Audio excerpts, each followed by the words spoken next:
هاي نشأت، ردا على الفيديو بتاعك. اولا لو انا كنت عامله حاجات لبش في مصر فقضاء مصر هو اللي خرجني، مش بس خرجني، ما ادانيش سجن سنه ولا سنتين، اداني براءه. روح شوف الورق وشوف الجرايد وشوف القضيه، ومحكمه النقض برضو اكدت البراءه. يا ترى ليه؟ بعدين انا ما تنازلتش عن الجنسيه المصريه، برضو لو عايز تتاكد شوف اي حاجه قضائيه او وزاريه بتقول انه انا تنازلت عن الجنسيه المصريه. بالعكس انا ما تنازلتش وخرجت وما تنازلتش. انا عارفه انه صعب قوي تصدق انه في ناس عندها مبادئ وبتتسجن عشان مبادئها دي مش بتخلي الناس تبيع وتشتري فيها.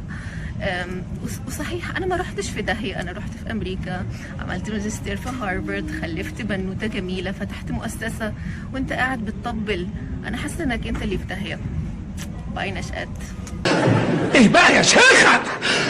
ربنا يهد المفتري يا شيخ.